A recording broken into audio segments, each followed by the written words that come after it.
ચૈતરભાઈને fit કરવામાં મનસુખભાઈનો હાથ છે। જે ચૈતરભાઈ જે જેલમાં 19 દિવસ રહ્યા, અરે 90 દિવસ રહ્યા, એ તો આ જે સંજય સાથે જે બનેલી ઘટના એ ઉપરાંત પાછલા 19 જેટલા ગુના છે એના કારણે મને તો ખબર છે દર્શનાબેન જેવા લોકો ચૈતરને મદદ કરી રહ્યા છે। એમની પોતાની સરકાર છે, છતાં એ લોકો એમને પણ ગણકારતા નથી, વહીવટી તંત્ર એમને પણ ગાંઠતું નથી એવું આમાં સાબિત થાય છે। પણ અમે આમાં કાચું કાપવાના નથી। ચૈતર વસાવા જ્યારથી જેલથી બહાર નીકળ્યા છે ત્યારથી જ લાઇમલાઇટમાં રહી રહ્યા છે અને ફૂલ એક્ટિવ મોડમાં જોવા મળી રહ્યા છે। અને એમાં પણ ખાસ કરીને મનસુખ વસાવાના ગઢમાં તેઓ અનેક કાર્યક્રમો કરી રહ્યા છે તેવું લાગી રહ્યું છે। આ બધાની વચ્ચે આવેદનપત્ર આપવા માટે ચૈતર વસાવા પહોંચે છે ત્યારે અનેક ગંભીર આક્ષેપો છે તેઓ મનસુખ વસાવા પર લગાવે છે। ખાસ રજૂઆત કરવા માટે જાય છે રોડ રસ્તાને લઈને કે તાત્કાલિક સમારકામની કામગીરી છે એ કરવામાં આવે, રોડ રિપેર કરવામાં આવે, જેના કારણે જે હાલાકી ભોગવવાનો વારો હાલ ગ્રામજનોને આવી રહ્યો છે તેવું ન થાય।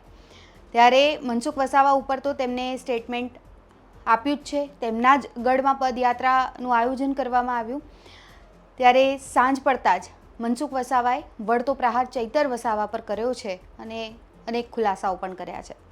મનસુખ વસાવાએ અહીં ખાસ વાત એ કરી છે કે ભારતીય જનતા પાર્ટીમાંથી ચૈતર વસાવાને કોણ સપોર્ટ કરી રહ્યું છે, કોણ ઈચ્છી રહ્યું છે કે ચૈતર વસાવા ભારતીય જનતા પાર્ટીમાં આવે।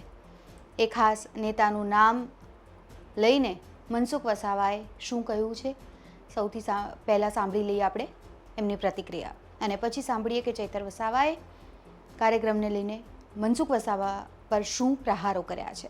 ના બેન, એ કે એંગલથી મારો વિરોધ કરે છે સમજાતું નથી, કારણ કે ઘણી જગ્યાએ બોલે છે કે ચૈતરભાઈને ફિટ કરવામાં મનસુખભાઈનો હાથ છે।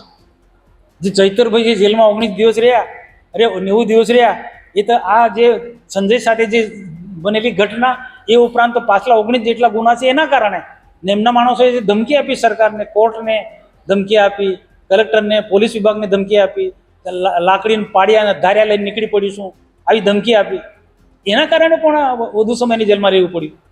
મનસુખ વસાવામાં કોઈ રોલ નથી, છતાં પણ દર્શનાબેન જેવા લોકો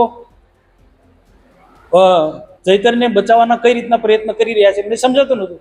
જેલમાંથી છૂટ્યા પછી મોવીજી સભા કરી, એમાં સ્પષ્ટ કીધું કે એક આઈપીએસ અધિકારી મને ફિટ કરવામાં મદદ બહુ તાકાત લગાડી અને ભાજપના કેટલાક નેતાઓએ સખત મહેનત કરી મને જેલમાં મૂકી રાખવા માટે, પરંતુ ભાજપના કેટલાક નેતાઓએ મને મદદ પણ કરી છે।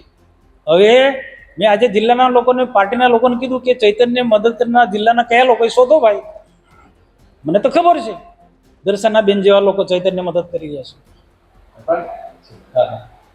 સાહેબ, આ રીતે જો બીજેપીમાં રહે કે તમે જેમ કહો છો કે એમએલએ એ રીતે મળે તો આવનારી સ્થાનિક સ્વરાજ્ય ચૂંટણીમાં બીજેપીને નુકસાન નહીં થાય, કારણ કે પાર્ટીમાં જ અંદર જે આ રીતે આક્ષેપ થતા રીતે બીજેપીને નુકસાન થાય।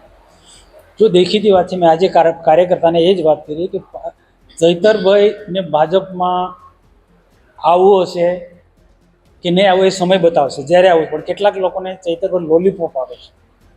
ચૈતરભાઈ કેટલાક લોકોને જે પહેલાં જે ઉપર લઈ ગયા હતા ને, અમારા પ્રકાશભાઈ દેસાઈ અને રીતેશભાઈ ઘનશ્યામભાઈ પટેલ લઈ ગયા હતા, એ રીતના હવે દર્શનાબેન લાગ્યા છે કે ચૈતરભાઈ ભાજપમાં જોડી દઉં।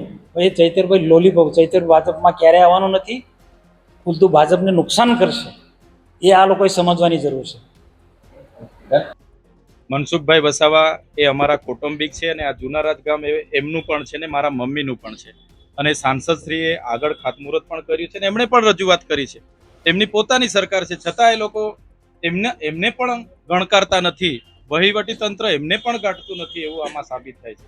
પણ અમે આમાં કાચું કાપવાના નથી। દિન 15માં જો વહીવટી તંત્ર અમને યોગ્ય જવાબ નહીં આપશે તો અમે નરેન્દ્રભાઈ મોદી સાહેબ અહીંયા આવવાના છે, એમનો સમય લઈશું અને જેટલા પણ ગામો અસરગ્રસ્ત છે અમે બિન રાજકીય રીતે બધા જ પક્ષના લોકો ભેગા મળીને એમને મળવા જઈશું।